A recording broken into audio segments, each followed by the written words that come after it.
अभी हम लोगों ने जो इसके पहले वीडियो में रंगनाथन साहब का परिचय पढ़ा, अब हम इस भाग में रंगनाथन भाग 2 में अब रंगनाथन के विषय में हम यह पढ़ेंगे कि उन्होंने क्या क्या कार्य किया है।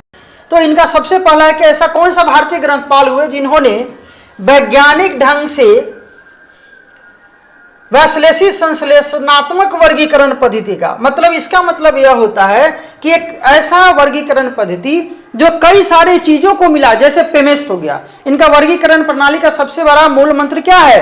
पेमेस्ट, PMEST। यह क्या है? यह हो गया पर्सनालिटी, मैटर, एनर्जी, स्पेस और टाइम। ये पांचों को मिला करके ही इन्होंने वर्गीकरण पद्धति को अपनाया। वही हो गया आपको वैज्ञानिक ढंग से वैश्लेषिक संश्लेषणात्मक। किसने किया था? इस वैज्ञानिक पद्धति का निर्माण कौन थे? Doctor SR Ranganathan. आगे है कि द्विबिंदु वर्गीकरण पद्धति के निर्माता, कोलन क्लासिफिकेशन के निर्माता कौन थे? डॉक्टर SR रंगनाथन से। इसको हम लोग CC भी बोलते हैं। अब है कि SR रंगनाथन का पूरा नाम क्या है? आगे अब इसके पहले वाले में हम लोगों ने पढ़ा है। इनका जन्म हम लोगों ने पढ़ चुका है। या मद्रास में इनका जन्म हुआ, उसको भी हम लोगों ने देखा है। हमने इनके गांव का नाम सब पढ़ लिए हैं। रंगनाथन की स्कूली शिक्षा, रंगनाथन की स्कूली शिक्षा कब पूरी हुई? तो 1908 में। स्कूली शिक्षा का मतलब क्या है? मैट्रिक 10वीं की परीक्षा इन्होंने 1908 में पास किया। और इन्होंने 10वीं की परीक्षा अपने कहां पर पूरी किया था? अपने ही पैतृक गांव। कहां? सियाली में। अगला है कि रंगनाथन साहब की स्कूली शिक्षा कहां हुआ? गांव में। रंगनाथन साहब उच्च शिक्षा प्राप्त करने के लिए क्रिश्चियन कॉलेज मद्रास में किस वर्ष दाखिला लिया? क्योंकि जैसे ही 10वीं की परीक्षा पास करते हैं तो इंटर की परीक्षा के लिए इन्होंने कहा गया था? क्रिश्चियन कॉलेज में। कब? 1909 ईस्वी में इन्होंने दाखिला लिया था। और रंगनाथन साहब स्नातक की उपाधि कब प्राप्त की थी? 1913 में। याद रहे कब प्राप्त की थी? 1913 ईस्वी में। यह पूछेगा कि रंगनाथन साहब ने स्नातक की उपाधि किस वर्ष प्राप्त की? 1913। अब डॉक्टर रंगनाथन साहब स्नातकोत्तर की उपाधि कब प्राप्त की थी? तो 1916 में। स्नातकोत्तर की उपाधि 1916 में। अब प्रथम बार रंगनाथन साहब स्नातकोत्तर की उपाधि किस विषय से प्राप्त की थी? तो जैसा कि हर आदमी को पता है कि रंगनाथन साहब गणितज्ञ थे। शुरू से गणित विषय में ही उनकी रुचि भी थी। सबसे ज्यादा रुचि गणित में थी। व्याख्याता भी गणित के ही बने हुए। बाद में 1924 में बना ऐसा माहौल गणित के कारण कि उनको रखा, हालांकि उस समय हजारों फॉर्म आए थे मद्रास विश्वविद्यालय पुस्तकालय के लिए कि पुस्तकाध्यक्ष के पद के लिए हजारों फॉर्म आए, लेकिन इनको सिर्फ इसके लिए चुना गया क्योंकि इनका गणित बहुत अच्छा था।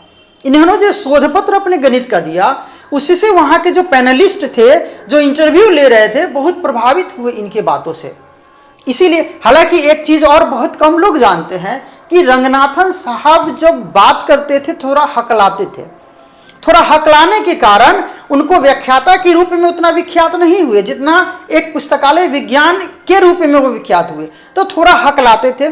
इसी कारण से, हालांकि वह गणित का प्रेजेंटेशन इतना बढ़िया उन्होंने दिया कि जो पैनल में जो लोग बैठे हुए थे उन लोगों ने इनको पुस्तकाध्यक्ष के लिए सिलेक्ट कर लिया। तो इन्होंने जो किस विषय से प्राप्त की थी उपाधि? स्नातकोत्तर गणित विषय से। रंगनाथन साहब अध्यापन शास्त्र की LT की डिग्री कब पास की थी?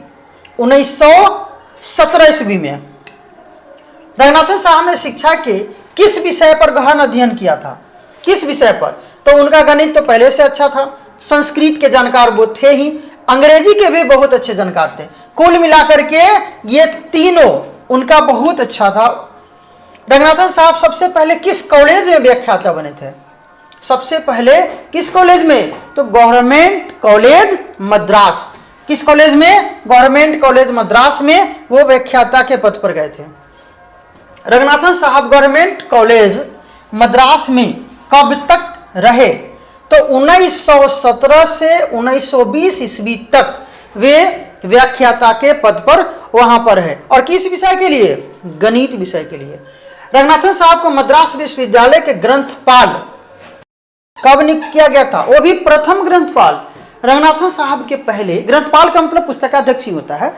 ग्रंथपाल का मतलब होता है ग्रंथों का, ग्रंथपाल का मतलब ग्रंथों या पुस्तकों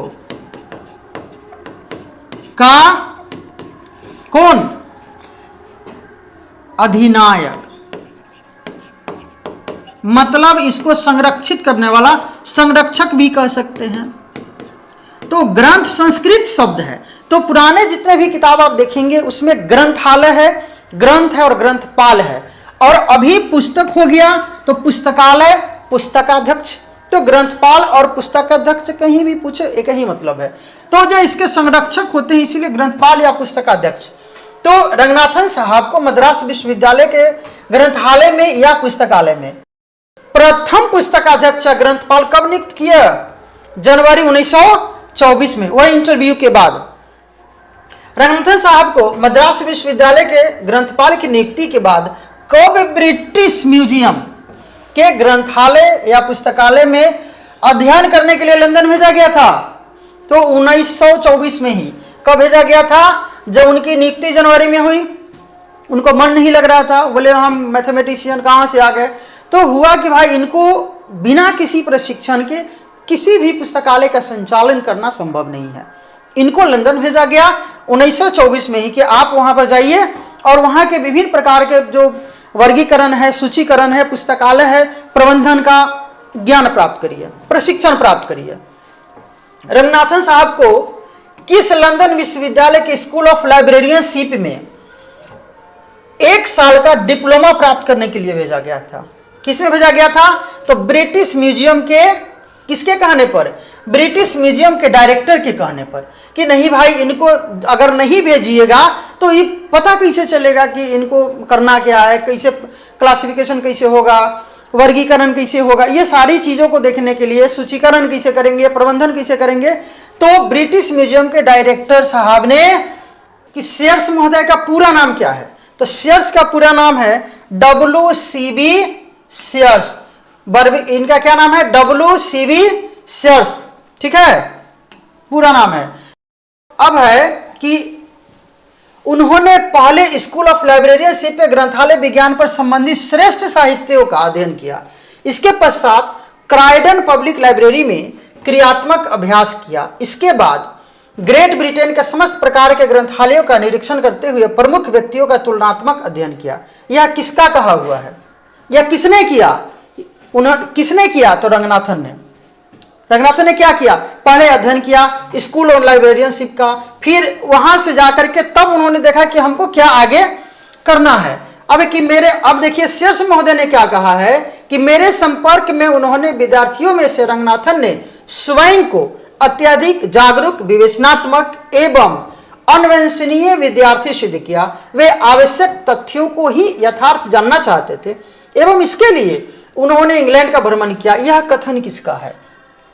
मतलब शेयर्स जैसा व्यक्ति, एक महान विद्वान व्यक्ति रंगनाथन को कहा कि मेरे संपर्क में आने से मुझे ऐसा लगा कि एक ऐसा बंदा आया है जिन्होंने मेरा विद्यार्थी होते हुए भी उसने यह सिद्ध किया कि किसी भी प्रकार को जानने के लिए, देखिए उन्होंने क्या कहा कि विवेचनात्मक, अन्वेषणीय, मतलब उन्होंने जो कार्य किया है, कार्य करने का जो तरीका था इतना बेहतरीन था और हर चीज पे बारीकी से सोचने और देखने वाला व्यक्ति कौन था? शेयर्स, रंगनाथन था। यह किसका कहना हुआ? शेयर्स महोदय का। डॉक्टर एस रंगनाथन साहब अपने प्रशिक्षण समाप्त होने के बाद कब लंदन से भारत आए थे? 1925 में। चूंकि 1 साल का डिप्लोमा करने के लिए वो गए ही थे, तो 1925 में वहां से वापस आए। रंगनाथन साहब पुस्तकालय विज्ञान में प्रशिक्षण शोध कार्य कितने वर्षों के लिए विदेश गए थे? कितने वर्षों के लिए गए थे? 1 वर्ष के लिए। रंगनाथन साहब विदेश में किन किन वर्गीकरण पद्धतियों को सूक्ष्मता से ग्रहण किया? किन किन वर्गीकरण पद्धति? तो उस समय 4-5 वर्गीकरण पद्धतियां थी, लेकिन सबसे ज्यादा वर्गीकरण प्रचलित था वह था DDC। इसके बाद था SC, सब्जेक्ट क्लासिफिकेशन। इसके बाद था LC, library of Congress classification. मतलब यह लगभग 3-4 वर्गीकरण पद्धतियां थी जो सबसे ज्यादा प्रचलित थी। तो इन्होंने इन सभी वर्गीकरण पद्धतियों का इन्होंने अध्ययन किया, तुलनात्मक अध्ययन किया कि तीनों में अच्छा कौन है, और फिर इन्होंने अपनी एक नई वर्गीकरण पद्धति को बनाया। रंगनाथन साहब ने दो बिंदु वर्गीकरण पद्धति की रूपरेखा कब तैयार की थी? यह एक बड़ा इंटरेस्टिंग है, क्योंकि पहले जहाज से ही आया जाया होता था। तो जब इन सब वर्गीकरण पद्धतियों को देखकर जब वो वापस आ रहे थे तो जहाज में उन्होंने खिलौना को देखा कि उस खिलौने को 5 टूल पर चलाया जा रहा है। तो मैथमेटिशियन तो थे ही, इनके दिमाग में एकाएक बैठ गया कि क्यों नहीं हम एक ऐसा नियम बनाए जिसमें हर प्रकार की चीजों को समावेशित किया जाए। तो वापस जब लौटते वक्त जहाज में, और वही जहाज में इनको पेमेस्ट PMEST इसका मन में ख्याल आया कि जब 5 टूल से एक खिलौना चल सकता है तो हम भी अपनी जो वर्गीकरण पद्धति, जिसका नाम उन्होंने बहुत पहले ही सोच लिया था कोलन, क्योंकि मैथमेटिशियन थे और मैथ में कोलन का बहुत बड़ा रोल होता है, तो उन्होंने कोलन लिया और इन्होंने पेमेस्ट नियम को बनाया। P से पर्सनालिटी हो गया, M से मैटर हो गया, E से एनर्जी हो गया, S से स्पेस और टाइम। मतलब ऐसी वर्गीकरण पद्धति जिसमें जब हम क्लासिफिकेशन करेंगे तो देखेंगे कि यह किस व्यक्ति ने लिखा है, उसमें मैटर क्या है, एनर्जी का मतलब यहाँ पर समस्या है, इस बुक को लिखा गया है तो किस समस्या के समाधान के लिए लिखा गया है और कहाँ से लिखा गया है, और उसका टाइम समय काल जो कह सकते हैं वो क्या है। इसीलिए इसको हम लोग जब बेसलेसी वर्गीकरण पद्धति कहते हैं। तो जहाज में जब वह वापस आ रहे थे उसी समय इन्होंने इसकी रूपरेखा तैयार की थी। रंगनाथन साहब वापस जब भारत आए तो मद्रास विश्वविद्यालय पुस्तकालय में कितने पुस्तकों का उन्होंने वर्गीकरण करना शुरू किया? तो 30,000, वहां पर 30,000 पुस्तकें थी, तो उन सभी पर इन्होंने कार्य करना शुरू कर दिया। 1929 से 31 ईस्वी के 3 अत्यंत महत्वपूर्ण वर्षों में इस कार्य में बहुत सारे इनको कठिनाई आया, बहुत सारा कठिनाई आया। और इस कठिनाई आने के बाद भी उन्होंने यह कभी कभी मन में यह आया कि हम उस चीज को छोड़ दें फिर करें, लेकिन उसी बीच एक और घटना घट गई। इनकी पहली पत्नी डेथ कर गई, फिर इनकी दूसरी शादी हुई। तो इनकी दूसरी शादी 29 में हुआ, 28 में उनकी पत्नी की डेथ हो गई थी, पहली पत्नी रुक्मणी की। तो इतने सारे परिश्रम होने के बाद भी एस.आर. रंगनाथन साहब ने किसी भी कार्य को बीच में नहीं छोड़ा और वो करते चले गए और हर हाल में इन्होंने अपने कार्य को पूरा किया। और यही कारण है कि यह 3 वर्षों के कार्यकालाप में किए गए कार्यों का एक परिणाम आया पुस्तकालय विज्ञान का 5 सूत्र। वो कब आया था? 1931 में। यह एक ऐसा नियम है कि पूरे विश्व के पुस्तकालय प्रबंधन के तरीकों को ही बदल दिया, और सिर्फ पुस्तकालय ही नहीं और भी संस्थाओं में इस 5 नियम को अपनाया जाने लगा। इसीलिए कहते हैं कि पुस्तकालय विज्ञान का यह 5 नियम मील का पत्थर साबित हुआ, भारतीय ही नहीं पूरे विश्व के पुस्तकालयों के लिए। अब जो इन 3 सालों में जो इन्होंने काम किया उसका परिणाम अब दिखना शुरू हुआ, और 1933 ईस्वी में इनकी पहली वर्गीकरण पद्धति आई, 2 बिंदु वर्गीकरण, जिसको हम लोग कोलन क्लासिफिकेशन भी कहते हैं। क्या बोलते हैं? Colon classification. कोलन क्लासिफिकेशन जब पढ़ाएंगे उसमें बताएंगे कि यह कैसे होता है। तो इसमें कोलन का मतलब यह 2 डॉट, यह हो गया क्या? यह कोलन हो गया, और इसी के आधार पर यह वर्गीकरण पद्धति को अपनाया जाता है। तो वर्गीकरण पद्धति का प्रथम प्रकाशन कब हुआ? 1933 में।